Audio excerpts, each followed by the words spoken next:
So about a week ago, I uploaded a video talking about Genex Undine and why I think you guys should play Genex Undine in a Mermail deck. I still think it's a really good card. I do think it's fantastic. However, one of the issues with running Genex Undine in a lot of decks, a lot of Mermail decks I should say, is if you run the Undine package, the things that you're usually going to cut would be the frogs. Meaning, basically, if you play the frog, you don't play Undine. If you play Undine, you typically don't play the frogs. Now, I seem to be in the minority when I say that I think Genex Undine is better. I do stand by the fact that in a vacuum, I do think Genex Undine is better, especially going forward, but I don't think the Swap Frog engine is bad. I do want to mention that I do think they are entirely different engines, if you want to call them engines. I don't know if that's the right word. But basically, so they both take up 4 cards in the main deck, which is cool. Sometimes people with Undine, if you play the Undine package, they might want to play something along the lines of a Christian Rosenix, because it goes really nicely with them. And then transversely, if people play Swap Frog, they might want to play a second Ronin, which I don't really think is a good idea, or possibly a Dupe Frog or two. There's some variations. Mostly, though, what you'll see is just the 4/4 line that you see here.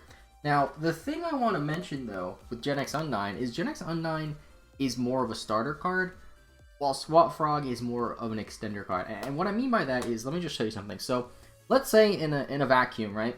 I have 1 card in my hand. 1 card in my hand, my opponent has no hand traps, nothing on the field. Complete vacuum, right? 2 separate hands. Let's say I have Swap Frog. I normal summon Swap Frog, use the effect, then Ronin. There's nothing else I can do. That's it. Now, let's say I have just Genex Undine. There's a few things we can do. We can go normal summon Undine, then maybe we can send Christian Rosenix, activate Rosenix's effect, you banish it, get ourselves a token, link the token into Link Spider, activate Link Spider's effect. We would have got the Genex controller in hand too, I forgot to get that.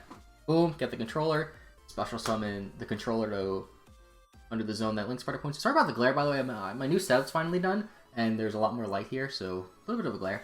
And then we can link these two into Needlefiber when Needlefiber comes out. So that's what I mean by these cards are entirely different. Now, obviously, in 99% of situations, there's not going to be a situation where you just have 1 card in your hand, your opponent has no cards, and you just have Undine or Swap Frog. But I do think it is something that's worth mentioning, especially demonstrating how different the cards are.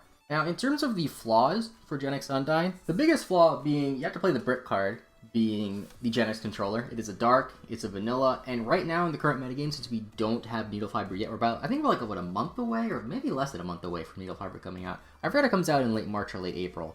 Either way, right now, this card's just a brick. I do have the max rarity one, though, technically. DT rare, look at that. Slowly upgrading my Mermail deck. Also got the supers for the Undine. But it's just a brick, and there's nothing else you can do with it. While if you look at the Frog package, sure, Ronin is technically a brick, but at least it's a frog, or excuse me, at least it's a water, and it's a frog too, of course. But the thing with Ronin is if you have a hand where you have Swap Frog and Ronin in hand, it's actually really good, because you can just discard the Ronin, special Swap Frog, send the other Swap Frog, banish the Swap Frog, bring back the Ronin, link these two into anything, and then bring back the Ronin again.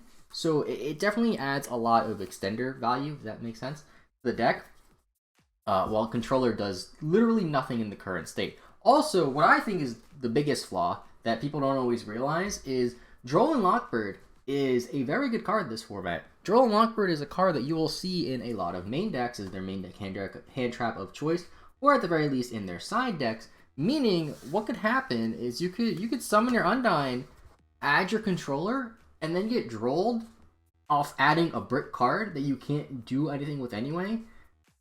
Basically meaning Genex Undine can effectively just get Drolled, while Swap Frog really can't, because Swap Frog actually sends to grave. Swap Frog, I realize, helps you play around Droll a lot. Where's my Swap Frog? Over here.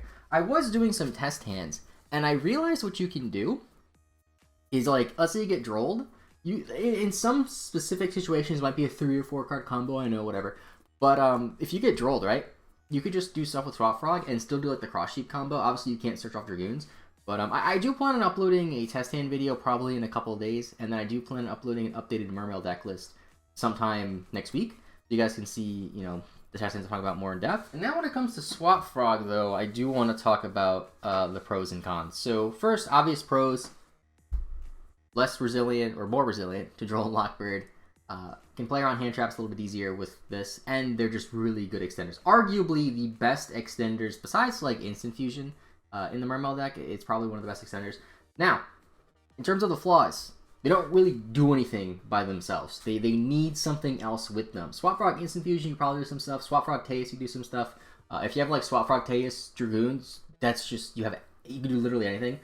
The cons though, continuing on with the cons, is when it comes to the extra deck, you kind of have to play multiple Toads if you want. You don't really have to, but it's definitely ideal to play at least 2 Toads, because typically now with Mermail, thanks to this card right here, Cross Sheep, we have much easier access to Bahamut Shark ever since the Mask Roll changes with the links being in the game. Because before they can summon Bahamut Shark a lot easier, but now with the links it became harder. Now with Cross Sheep it became easier, so basically there's a lot of situations where you just, boom, Bahamut Shark, poop out a Toad.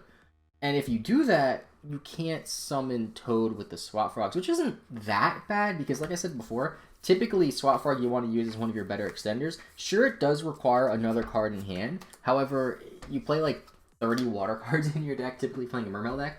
It doesn't really matter. And one thing I really like about it is you can actually discard any water. It does suck that you don't trigger the Atlanteans. I would consider that another negative, because if Swap Frog triggered Dragoons, there would probably be some really dumb combos with Swap Frog Dragoons. Unfortunately, it doesn't.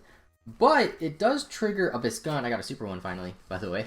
So you can like discard Gun and bring something back, which is kind of cute. Which kind of leads me to think that, you know, maybe you could play multiple guns. It is a possibility. Don't really know yet. I've always preferred the one gun, though. I don't know. Like, I just... You can switch it off Teus. I play this in the Mander. I think that's fine. Oshia's pretty good as well. Pike's not that bad, but I think I would rather play Oshia, to be honest. But I did upload a Mermail deck profile maybe 3 or 4 weeks ago for the February format. And if you watched it, you would know that I was playing the Undine package and not playing the Swap Frog package. However, after doing a lot of test hands... This is the final verdict, by the way. After doing a lot of test hands and whatnot, I kind of realized that right now, for the time being, for the next month basically, until the Mask Roll changes and we get some new cards, Swap Frog package is better. Right now. I think as an individual engine, in a vacuum, the Undine package is still better, but right now, for the Mermail deck currently, Swap Frog is better, because you can play around Droll, because it's probably the best extender we have outside of maybe Instant Fusion. And it just gives you access to more different lines of play, while not necessarily being another normal summon, because obviously you want your normal summon to be Diva or Prince. I mean, Diva just can get Prince anyway. While this, if you normal summon this, you can't really get to Prince unless you do some cute things to call an enemy to bring it back.